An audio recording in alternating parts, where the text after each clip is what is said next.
हरे कृष्ण दोस्तों, आपके पौराणिक नीतिकथा चैनल में आपका स्वागत है।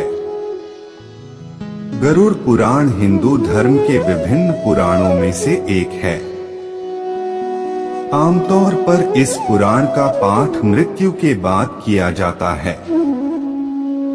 मृत्यु के समय व्यक्ति की मानसिकता, मृत्यु के बाद उसे क्या करना चाहिए, यह सब इस पुराण में वर्णित है।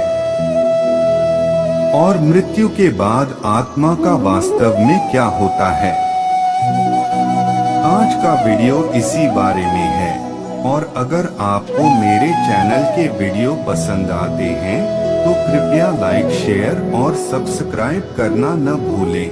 तो चलिए बिना देर किए शुरू करते हैं आज का वीडियो।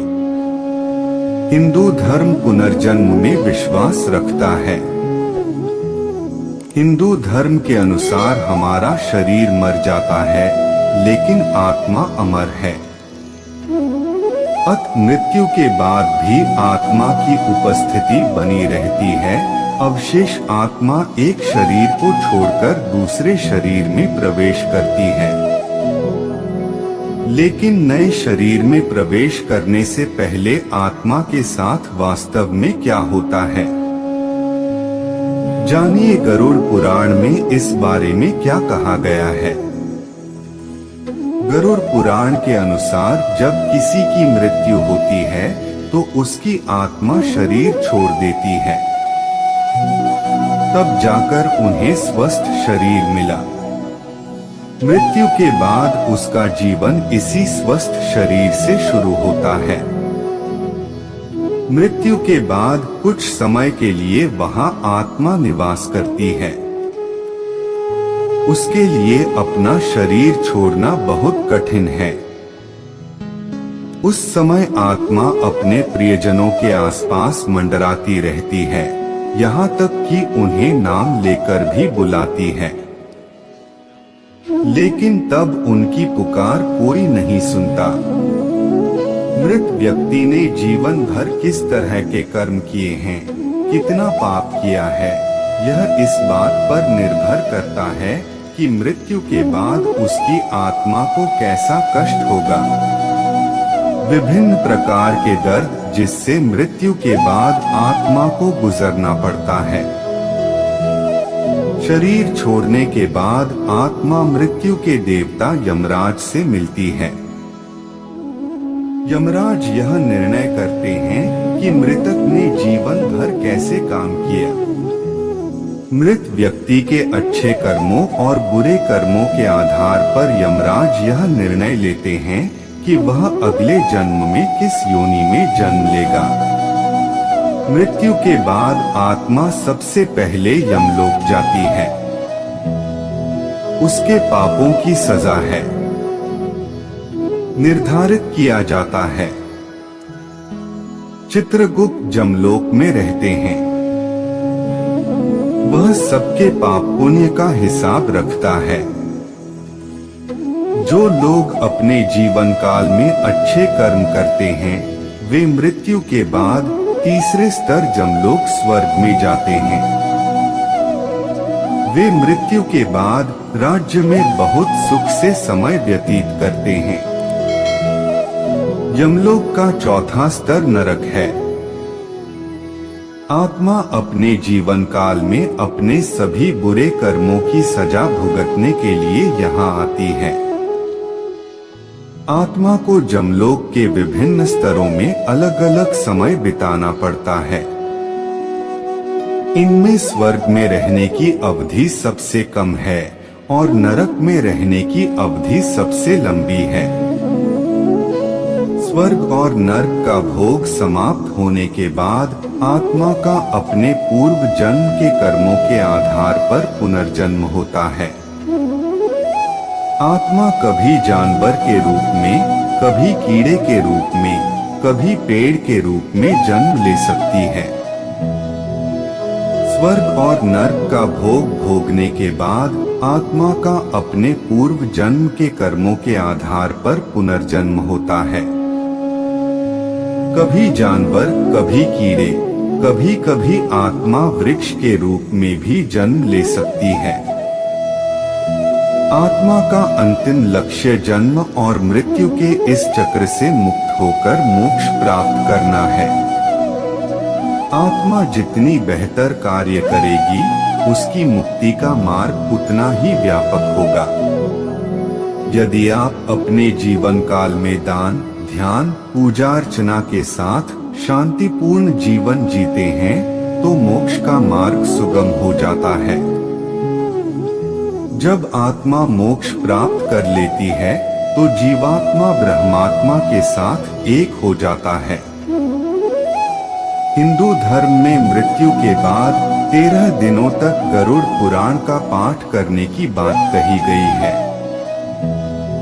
जब किसी परिवार में किसी की मृत्यु हो जाती है, तो वह परिवार 13 दिनों तक गरुड़ पुराण का पालन करता है। शास्त्रों के अनुसार आत्मा तुरंत दूसरा जन्म लेती है। कुछ मामलों में 3 दिन या 10 या 13 दिन पर, और कुछ 100वां माह में दूसरा जन्म लेते हैं। लेकिन जिनकी याददाश्त मजबूत है, गहरा मोह है, या जिनकी असामयिक मृत्यु हो गई है, कम से कम 1 वर्ष में दूसरा जन्म हुआ हो, उनकी मृत्यु के 3रे वर्ष में उनकी अंतिम प्रतिज्ञा गया में की गई थी। और कुछ आत्माएं ऐसी भी होती हैं, जिन्हें अपना रास्ता नहीं मिल पाता और वे इधर उधर भटकती रहती हैं। आइए जानते हैं कि गरुड़ पुराण क्या है और मृत्यु के बाद इसका पाठ क्यों किया जाता है। परिवार में किसी व्यक्ति की मृत्यु के बाद 13 दिन तक गरुड़ पुराण पढ़ने का उल्लेख शास्त्रों में मिलता है। उन्होंने सद्गति के बारे में सूक्ष्म और रहस्यमय प्रश्न पूछे। उन सभी प्रश्नों का विवरण गुरु पुराण में मिलता है। गुरु पुराण में मृत्यु से पहले और बाद की स्थितियों का वर्णन किया गया है। इसलिए यह पुराण मृतक को सुनाया जाता है। 13 दिन तक मृतक रिश्तेदारों के बीच रहता है। इस समय यदि आप गरुड़ पुराण पढ़ेंगे, तो आपको स्वर्ग नरक, गति, पतन, क्षति आदि के बारे में पता चल जाएगा। मृत्यु के बाद के सफर में उसे किस तरह की परिस्थितियों का सामना करना पड़ता है, किन लोगों से गुजरना पड़ता है, ये सारी बातें गरुड़ पुराण में बताई गई हैं। मृत्यु के बाद जब घर में गरुड़ पुराण का पाठ किया जाता है, तो मृतक के परिवार के सदस्यों को पता चलता है कि कुकज क्या है, किस कार्य से शुभ फल मिलता है। साथ ही यहाँ यह भी पता चलता है कि ऊंचे लोगों की यात्रा के लिए क्या उपाय करना चाहिए। गरुड़ पुराण व्यक्ति को अच्छे कर्म करने की प्रेरणा देता है। सद्गति और मुक्ति अच्छे कर्मों और सत्कर्मों से ही प्राप्त की जा सकती है। गरुड़ पुराण के अनुसार व्यक्ति को उसके कर्मों के आधार पर दंड स्वरूप अलग अलग नरक का कष्ट भोगना पड़ता है। विष्णु उत्तर देते हैं कि कौन सी चीजें और कार्य व्यक्ति को धार्मिकता की ओर ले जाते हैं। गरुड़ पुराण मानव जीवन के विभिन्न रहस्यों के बारे में बताता है। मनुष्य को इन वचनों का पालन अवश्य करना चाहिए। आत्मज्ञान का विचार गरुड़ पुराण का मुख्य विषय है।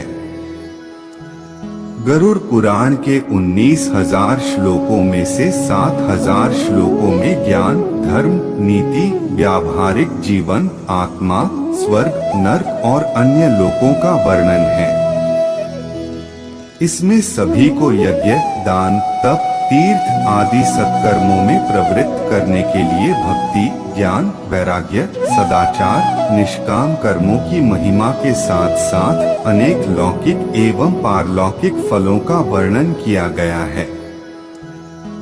इस रहस्य को जानकर परिवार के सदस्य अपने जीवन को सुंदर बना सकते हैं। इसके अलावा गरुड़ पुराण में आयुर्वेद, नीतिसार आदि का भी वर्णन मिलता है।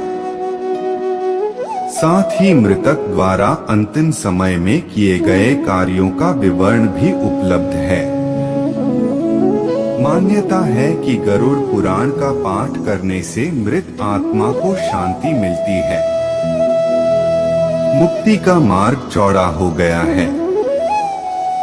मृतक अपने सभी दुखों को भूल जाता है और भगवान के मार्ग पर चलता है, सद्गति को प्राप्त करता है और पितृलोक को प्राप्त करता है या मानव योनि में पुनर्जन्म लेता है। फलस्वरूप उन्हें प्रेत रूप धारण नहीं करना पड़ता।